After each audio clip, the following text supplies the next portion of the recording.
So let's see the graphic design chapter. What's graphic design, everyone? What is that?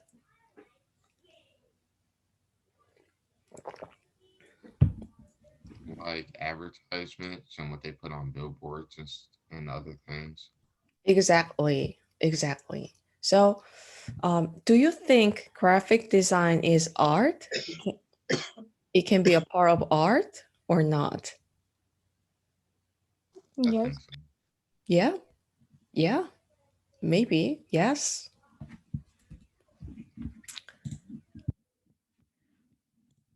So some argue that graphic design is not art because it is commercial.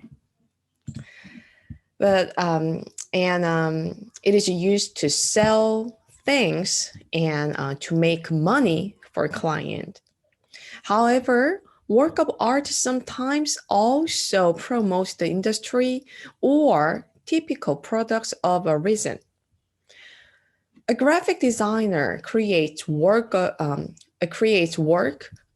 convey a specific message, avoiding ambiguity and divergent interpretations. Designers today, like artists through history, communicate and bend new technology to the principles of clarity and visual elegance that have been at the core of graphic design for a long time. So graphic design has as its goal the communication of some specific message to a group of people, and the success of a design is measured by how well that message is conveyed. So the message might be this is a product to buy, or this way to the elevators or restrooms or library. And graphic designers attend to the visual presentation of information as it is embodied in words and or images and books, newspapers, magazines, advertisements, packaging, websites, television, and film credit, road signs, and corporate logos are among the many items that must be designed before they can be printed or produced. The Industrial Revolution, for its part, dramatically increased the commercial applications of graphic design. So today, international commerce, communication, and travel continue to fit the need for graphic design. So there are four factors for graphic design. First, sign and symbols. And second, is typography and layout. Third one is word and image. And the last one is motion and interactivity. So we will see one by one. So let's see the sign and symbols in the graphic design first. So visual communication is symbolic, and letters are symbols that represent sound. And the lines that we use to draw representational images are symbols for perception. So everyone look at this sign. What is this sign? Can you guess what it is? A playground. Okay. Yeah. Yeah, definitely we can see, there are kids are playing, right? And the silhouette of two children on a teeter-totter appears against a yellow ground. So It is one of the universal symbols that communicates essential information across language barriers. That is a sign. Oops. And while some signs refer to simple concepts, other symbols embody more complex ideas and associations. The familiar LGBT flag was created in 1978 to represent the gay, lesbian, bisexual, and transgender community. And it was made by the designer Gilbert Baker. And as a designer, Baker thought about what flags are, how they are seen, and what they are supposed to accomplish.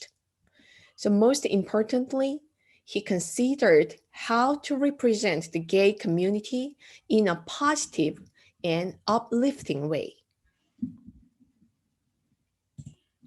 And let's look at these logos. Looks familiar with us, right? So among the most pervasive symbols in our visual environment today are logos and trademarks, which are symbols of an organization or a product.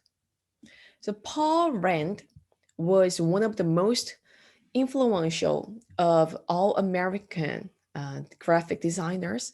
So he designed all of them. So simple, clear, distinctive, and memorable.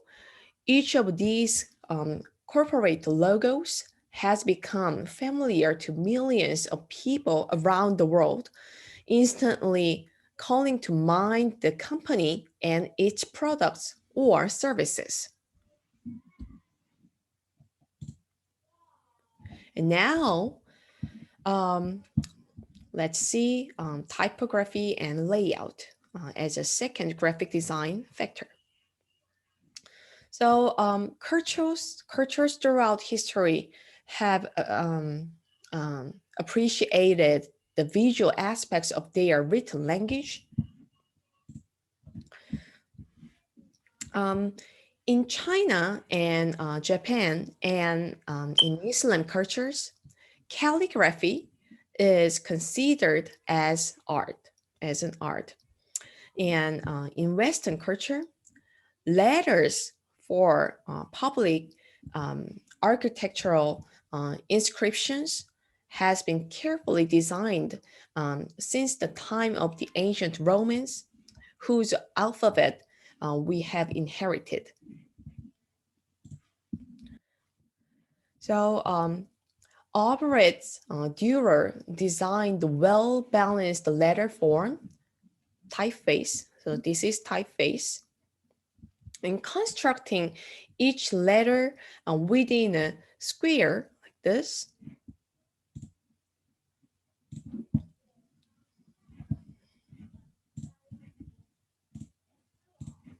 Like this. And Dürer paid special attention to the balance of thick and thin lines and to the visual weight of the serifs, which means the short cross lines that finish the principal strokes.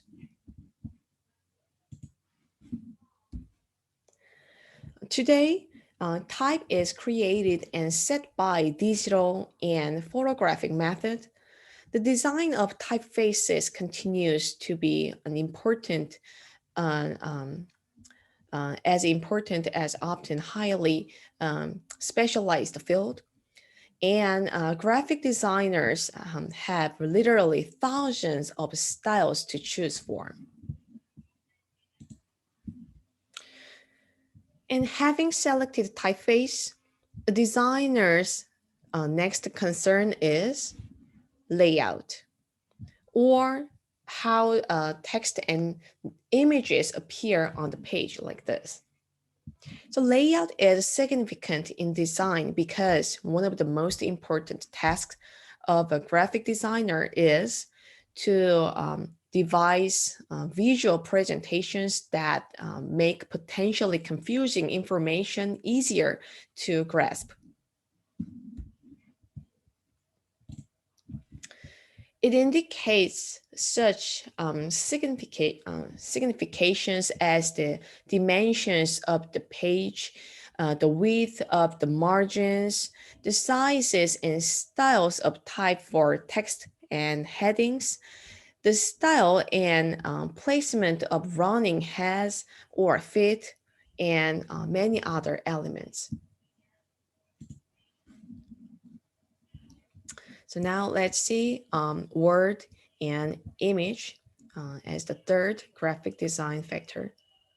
So handed out to town dwellers and posted in public spaces, broad size argued political or religious causes. So this is a broad size told of recent events, advertised upcoming festivals and fairs, or circulated woodcut portraits of civic and religious leaders.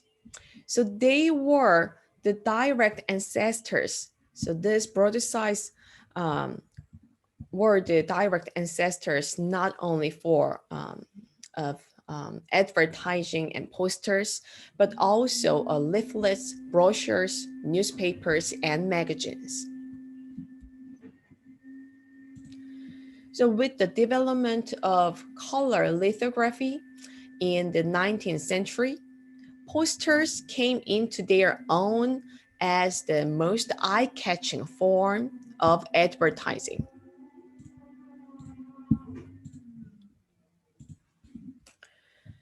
So the famous 1942 poster of We Can Do It by Howard Miller pictures one of the many women who joined the workforce during World War II. So these posters, inspirational slogan and the woman's arm are the focal point. And the figure and the text stand out from the background thanks to the use of the saturated complementary colors like the yellow and blue, and repeated curving shapes and lines tie the work together to create an effective and powerful message. And the last one, motion and interactivity. So with the development of film and television, graphic design was set in motion. So words and images work together in film titles, television program titles, and advertisements, all of which needed to be designed. So with the digital revolution, a new element was added for designers to work with interactivity, and the possibility of give and take between users and technology by means of an interface. So there is a beautiful motion graphic video in the Moodle room. So please watch these videos to see how digital the graphic design applies to the motion art. So graphic design is all around us, part of the look of daily life. So many art museums maintain collections of graphic design, which overlaps with art in interesting ways. And many artists have worked as graphic designers, and many graphic designers also make art, and I am one of them. So for better understand the graphic design or communication design, please read e-textbook. So it's here. So everyone, please go to week 8. And here is the e-textbook. Please read chapter 2.7 visual communication design. And then please go to the graphic design page, and oops, I will post the link.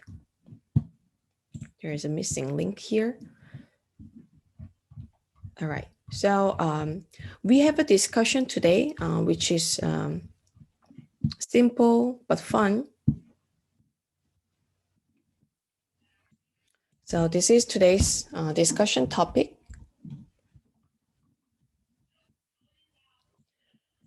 So what is your favorite design product, everyone? Or who is your favorite designer? So post your favorite design image and tell us why you love it. So this is today's topic. So please post it by tonight, and by tomorrow, please reply to your peers.